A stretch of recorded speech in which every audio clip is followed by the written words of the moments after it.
తిరుపతిలో ప్రతి సంవత్సరం జరిగే గంగమ్మ జాతరలో తాతయ్యగుంట గంగమ్మకు ఎక్కువ ప్రాధాన్యత ఉంది. పెద్ద గంగమ్మ కంటే చిన్న గంగమ్మకు ఎందుకు ఎక్కువ ప్రాముఖ్యత? ఈ ప్రశ్నకు సమాధానం జానపద కథల్లో దాగి ఉంది. ప్రపంచ ప్రసిద్ధి పొందిన పుణ్యక్షేత్రం తిరుపతిలో గంగమ్మ కొలువుదీరి ఉండడం మరొక ప్రత్యేకత. సాక్షాత్తు తిరుమల వెంకన్నే ఈమెకు సోదరుడని ప్రజలు భావించడం ఈ జాతరకు మరింత శోభను తీసుకువచ్చింది అని ప్రముఖ ఆధ్యాత్మికవేత్త, పంచాంగకర్త బ్రహ్మశ్రీ చిలకమర్తి ప్రభాకర చక్రవర్తి శర్మ తెలిపారు. ప్రతి సంవత్సరం తిరుపతిలో గంగజాతర ప్రధానంగా తాతయ్యగుంట గంగమ్మ గుడి దగ్గరే జరుగుతుంది. ఆ తర్వాత తాళ్లపాక గంగమ్మ, వేషాలమ్మ గుడి దగ్గర కూడా జరుగుతుంది. తిరుపతి గ్రామదేవతల్లో వీరిద్దరే కాకుండా అంకాళమ్మ, నేరేళ్లమ్మ, మాతమ్మ, కరకమాని గంగమ్మ, దొనకొండ గంగమ్మ, ముత్యాలమ్మ, మారెమ్మ, పేరంటాలమ్మ మొదలైన గ్రామ దేవతలు కూడా ఉన్నారు. వీరిలో 7గురిని కలిపి గంగమ్మకు అక్కచెల్లెళ్లుగా వ్యవహరిస్తారు. స్థానిక కథల ఆధారంగా చూస్తే తిరుపతి గ్రామదేవతలు 7గురు అక్కచెల్లెళ్ళు. వీరిలో పెద్ద గంగమ్మ అందరిలో పెద్దది. తరువాత వేషాలమ్మ, అంకాళమ్మ, ముత్యాలమ్మ, నేరేళ్లమ్మ, మాతమ్మ, అందరిలో చిన్నది తాతయ్యగుంట గంగమ్మ. జానపద కథల్లో ఈ 7 సంఖ్యకు విపరీతమైన ప్రాధాన్యం ఉందని చిలకమర్తి తెలిపారు. అందరిలోకి చిన్నవాళ్లే సాహసవంతులుగా, శక్తివంతులుగా ఉంటారని, అలా తాతయ్యగుంట గంగమ్మ శక్తివంతురాలిగా భావించబడుతోందని తెలిపారు. 1. తాళ్లపాక గంగమ్మ తాళ్లపాక చెరువు కట్టమీద వెలసినందువల్లనో, లేదా తాళ్లపాక అన్నమాచార్యులు అర్చించినందువల్లనో ఈమెకు తాళ్లపాక గంగమ్మ అనే పేరు వచ్చింది. తిరుపతిలోనికి వచ్చే యాత్రికులకు ముందుగా తాళ్లపాక గంగమ్మే దర్శనమిస్తుంది. అన్నమయ్య కూడా తిరుపతి యాత్ర వచ్చినప్పుడల్లా ఈ గంగమ్మను పూజించినట్లు తాళ్లపాక చిన్నన్న పేర్కొన్నాడు. చిన్న గంగమ్మ ఒకసారి తన అక్క పెద్దగంగమ్మ ఇంటికి పిల్లలను చూడటానికి తినుబండారాలతో వెళ్తుంది. సంతానంలేని చెల్లి తన పిల్లలను చూస్తే దృష్టి తగులుతుందని భావించి పిల్లలను గంపకింద దాచిపెడుతుంది పెద్దగంగమ్మ. పిల్లలు ఎక్కడికి పోయారని చిన్నగంగమ్మ అడిగినప్పుడు చెట్టుకొకరు, పుట్టకొకరు పోయారని అబద్ధం చెబుతుంది. ఇది విని కోపంతో చిన్నగంగమ్మ గంపకింద ఉన్న పిల్లలను మాయం చేసి తిరిగి వస్తుంది. తరువాత పిల్లలు కనిపించకపోయేసరికి పెద్దగంగమ్మ చేసిన తప్పును గ్రహించి క్షమాపణ చెబుతుంది.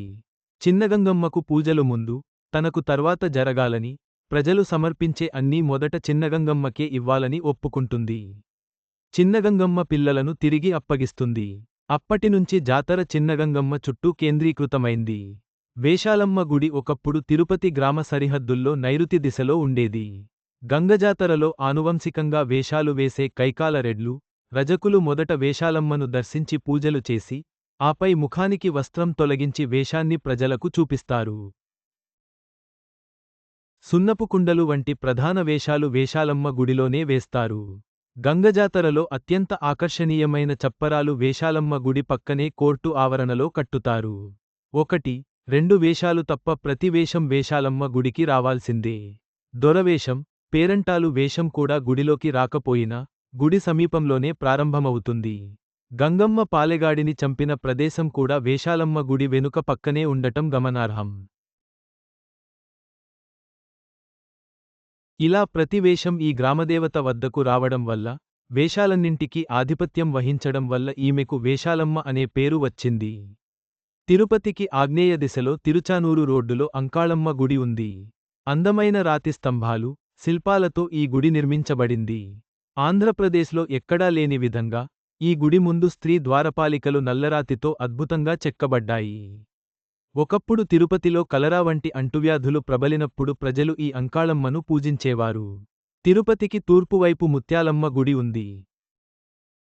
ఈమె ముత్యాల వంటిది అని, పిల్లలను తీసుకుని గుడి ముందు పడుకోబెట్టి 2-3 రోజుల తర్వాత బాగయ్యాక తీసుకెళ్తారని నమ్మకం ఉంది.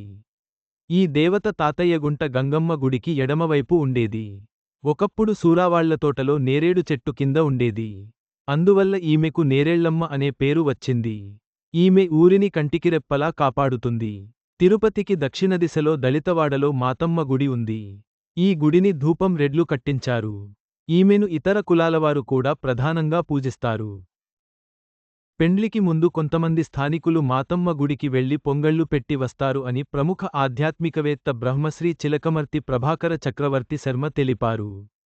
బ్రహ్మశ్రీ చిలకమర్తి ప్రభాకర చక్రవర్తి శర్మ 9499981000 తిరుపతి గంగమ్మ జాతరలో చిన్న గంగమ్మకు ప్రాధాన్యత ఇవ్వడం వెనుక జానపద కథలు, సంప్రదాయ విశ్వాసాలు దాగి ఉన్నాయి. ఈ కథలు మన సంస్కృతికి అద్దం పడుతున్నాయి.